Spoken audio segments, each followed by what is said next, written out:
This is Dr. Jeffrey Sterling, Surgeon General for Alpha Phi Alpha Fraternity Incorporated. This video blog is on the day you get diagnosed with HIV. This blog focuses on the conversation physicians have with patients who are newly diagnosed with HIV. I've had many occasions to tell a patient they were HIV positive. Over the last 20 plus years of my doing so, that message has changed. HIV used to be a death sentence. Now we are discussing a chronic disease that will need to be battled for a lifetime. That said, the responses still haven't changed much. There are different conversations. For those for whom the diagnosis is a complete surprise, such as those who would have received it from a blood transfusion, they tend to be quite emotional. Those who suspect they've been infected, for example, through IV drug use or risky sexual practices, are often quite remorseful. In general, the responses are much like they were for an earlier generation being told they contracted cancer. Here's a typical scenario. As I walk into the room, the patient is already in complete shock. It's as if they're thinking about the error of the ways and simultaneously not thinking at all. The moment requires finesse. It's easy, quite frankly, to blow in and out of a room and drop this bomb of news. However, that's quite dispassionate. After all, it is a busy emergency department. However, this conversation is important. This is a moment when someone's life will irreparably change. It will either be the first day of the rest of their life or the beginning of the end of their life. Patients tend to want this information given in private, although to a physician, this is a big red flag. This isn't private information. Everyone in the patient's life immediately becomes affected. Furthermore, it's important to start lining up one's support system from the very beginning. Physicians typically want the patient to have loved ones around to hear this information if the patients consent. I often will tell the patients, I need you to pay attention. Stay with me. This is told regardless of the outcome.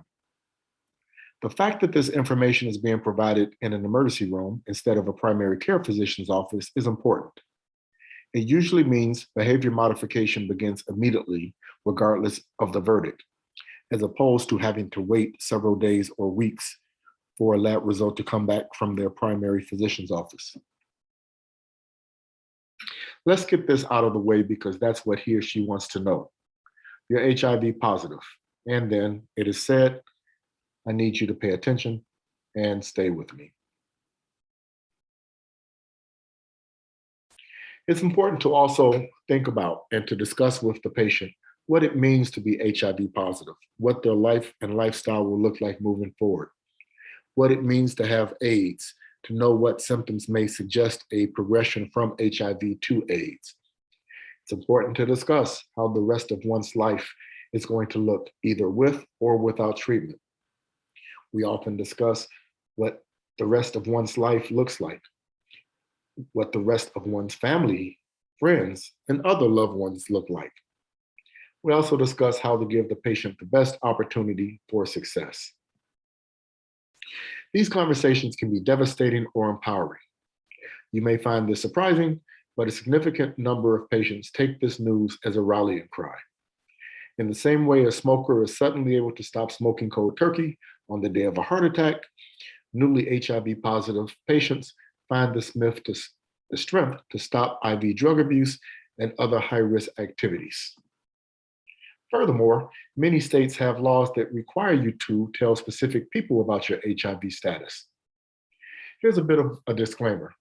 It's really not all about friends and family support. Efforts to protect and inform friends and family should begin immediately. These are the very people who immediately become at risk once a significant other becomes HIV positive. Your friends and family deserve to know that they are at risk. In many ways, it's easiest to inform them from the very beginning. It's certainly in their best interest to know as soon as possible. Sharing your HIV status with those you trust can actually help with the stresses of having HIV and actually improve your overall health. Back to you and your diagnosis. You may have noticed that I'm not giving patients much time to breathe or grieve. There's plenty of time for one to experience denial, anger, bargaining, depression, and acceptance after they've left the emergency room. However, in real time, the virus is present. The need for risk management begins immediately. Unfortunately, it is likely this wasn't being handled previously. The most important purpose of that initial visit wasn't the launching of a grieving process, but the mobilization of resources to treat the patient and protect others. A final point, you really don't want to go through this. Seeing the utter despair, fear, and depression indicates that life at best will be very challenging to live. The steps to minimize one's risk are so straightforward. It's agonizing to see those newly diagnosed mentally retracing their steps. They know that wearing condoms, not being promiscuous, or not engaging in needle use was within their control. Please make better choices on the front end. After all, you probably wouldn't knowingly step in front of a moving truck. You really want to get tested often and as early as any symptoms present. Look for additional content on Sphinx TV on HIV, AIDS, and other sexually transmitted infections that will discuss steps you can take to assist you in your health journey. I'm Dr. Jeffrey Sterling. Thank you for watching and listening. Be safe.